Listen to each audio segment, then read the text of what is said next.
नमस्कार दोस्तों, विष्णु पुराण में आपका बहुत बहुत स्वागत है।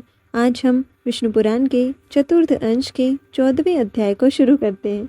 अन्मित्र और अंधक के वंश का वर्णन।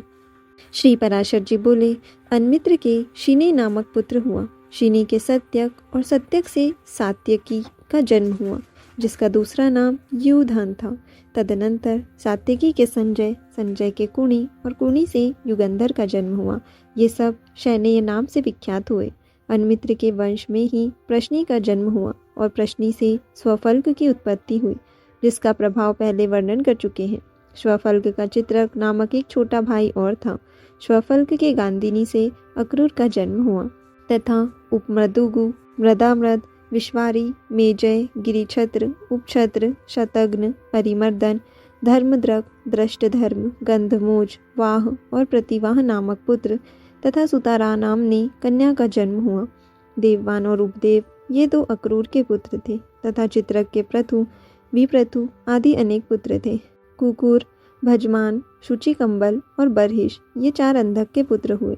इनमें से कुकुर से धृष्ट, धृष्ट से कपोतरोमा, कपोतरोमा से विलोमा तथा विलोमा से तुम्बरु के मित्र अनु का जन्म हुआ।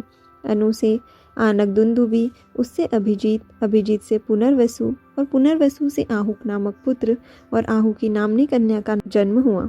आहुक के देवक और उग्रसेन नामक 2 पुत्र हुए। उनमें से देवक के देववान, उपदेव, सहदेव और देवरक्षित नामक 4 पुत्र हुए।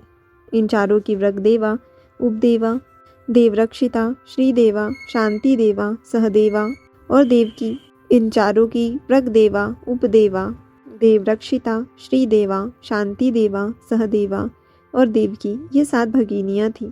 ये सब वसुदेव जी को विवाही गई थी। उग्रसेन के भी कंस, न्यग्रोध, सुनाम, आनकाय, शंकु, सुभूमि, राष्ट्रपाल, युद्धतुष्टि और सुतुष्टिमान नामक पुत्र तथा कंसा, कंसवती, सुतनु और राष्ट्रपालिका नाम की कन्याएं हुई।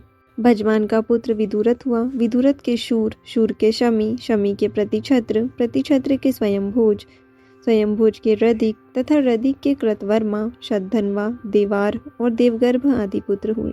देवगर्भ के पुत्र शूरसेन थे। शूरसेन की मारिशा नाम की पत्नी थी। उससे उन्होंने वसुदेव आदि 10 पुत्र उत्पन्न किए।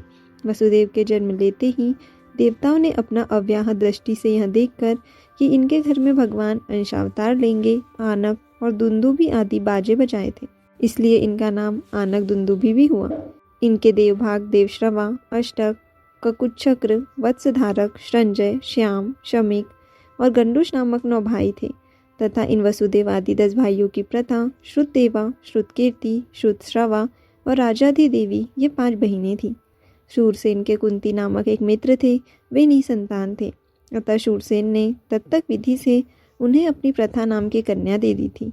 उसका राजा पांडु के साथ विवाह हुआ। उसके धर्म, वायु और इंद्र के द्वारा क्रमशः युधिष्ठिर, भीमसेन और अर्जुन नामक 3 पुत्र हुए। इनके पहले इसके अविवाहितावस्था में ही भगवान सूर्य के द्वारा कर्ण नामक एक कानीन पुत्र और हुआ था। इसकी माद्री नाम की एक सपत्नी थी। उसके अश्विनी कुमारों द्वारा नकुल और सहदेव नामक पांडु के 2 पुत्र हुए। शूरसेन की दूसरी कन्या श्रुतदेवा का कारुष्ट नरेश वृद्धधर्मा से विवाह हुआ था। उससे दंतवक्र नामक महादैत्य उत्पन्न हुआ। श्रुतकीर्ति को केकई राज ने विवाह था। उससे केकई नरेश के संतर्दन आदि 5 पुत्र हुए। राजाधि देवी से अविंती देशीय विंद और अनुविंद का जन्म हुआ।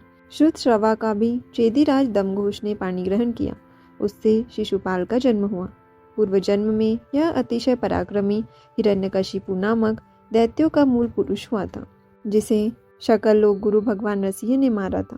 तदनंतर यह अक्षय, वीर्य, शौर्य, संपत्ति और पराक्रम आदि गुणों से संपन्न तथा समस्त त्रिभुवन के स्वामी इंद्र के भी प्रभाव को दबाने वाला दशानन हुआ। स्वयं भगवान के हाथ से ही मारे जाने के पुण्य से प्राप्त हुए नाना भोगों को वह बहुत समय तक भोगते हुए अंत में राघव रूपधारी भगवान के ही द्वारा मारा गया। उसके पीछे यह चेदीराज दमघोष का पुत्र शिशुपाल हुआ। शिशुपाल होने पर भी वह भूभार हरण के लिए अवतीर्ण हुए भगवदंश स्वरूप भगवान पुंडरीकाक्ष में अत्यंत द्वेष बुद्धि करने लगा। अंत में भगवान के हाथ से ही मारे जाने पर उन परमात्मा में ही मन लगे रहने के कारण सायुज्य मोक्ष प्राप्त किया।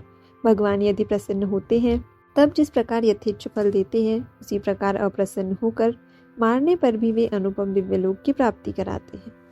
तो यहाँ विष्णु पुराण के चतुर्थ अंश के 14वें अध्याय का समापन होता है। आज के लिए इतना ही। धन्यवाद।